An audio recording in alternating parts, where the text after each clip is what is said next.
L'apôtre Paul ainsi que les anciens de l'Église de toute cette région sont vus priant à genoux.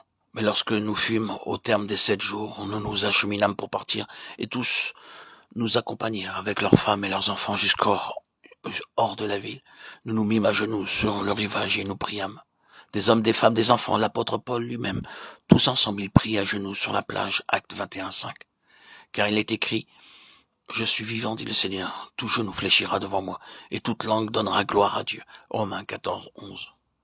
Le Seigneur dit ici, tout genou fléchira devant moi. Tout genou, c'est-à-dire les genoux, français, japonais, chinois, hindous, russes, espagnols, et tous les autres genoux. Il n'est pas dit ici que seuls les genoux français doivent fléchir devant Dieu, mais tous les genoux. Afin qu'au nom de Jésus, tout genou fléchisse dans les cieux, sur la terre et sous la terre. Philippiens 2:10. À cause de cela, je fléchis les genoux devant le Père. Éphésiens 3:14. Et les 4 êtres vivants disaient Amen. Et les vieillards se prosternèrent et adorèrent. Apocalypse 5:14. Ainsi, vous pouvez voir qu'il s'agisse de l'Ancien ou du Nouveau Testament, qu'il s'agisse des rois, de prophètes, de sacrificateurs, d'hommes ou de femmes du peuple, tout le monde est trouvé à genoux pour prier. Ce n'est pas une question de légalisme, mais d'attitude devant Dieu. Dieu lui-même dit, si je suis Père, où est l'honneur qui m'est dû?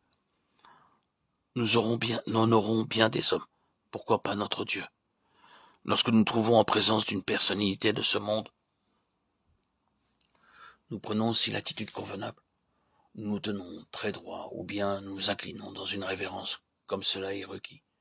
Mais notre Dieu est un Dieu vivant, le roi des rois et le Seigneur des seigneurs. Il doit être honoré par notre démarche, par notre conduite, par notre attitude et par nos lèvres. Dans l'armée, chaque fois qu'un soldat rencontre un officier, il est tenu de le saluer.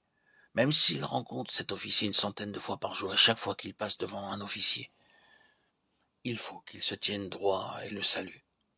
Le Seigneur Jésus est bien supérieur à tous les rois de la terre. Il est un roi céleste. Il est le roi des rois. Il est digne que tout genou fléchisse devant lui.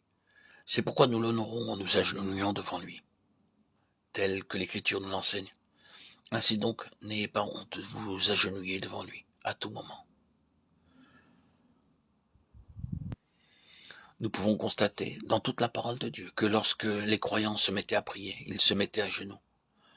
Lorsque Salomon eut achevé d'adresser à l'Éternel toute cette prière et cette supplication, il se leva de devant l'autel de l'Éternel où il était agenouillé, les mains étendues vers le ciel. 1 Roi 8:54. Car Salomon avait fait une tribune d'airain et l'avait mise au milieu du parvis.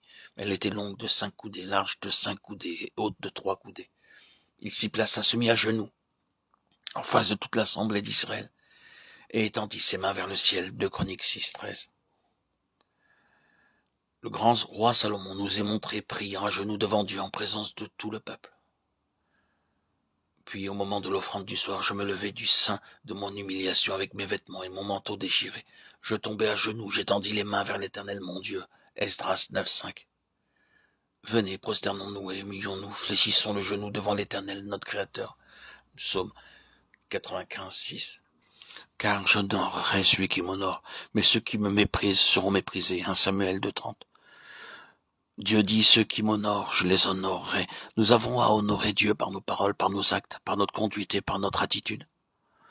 Lorsque nous prions, nous nous mettons à genoux, reconnaissant par là qu'il est notre roi, notre souverain sacrificateur céleste, et nous l'honorons.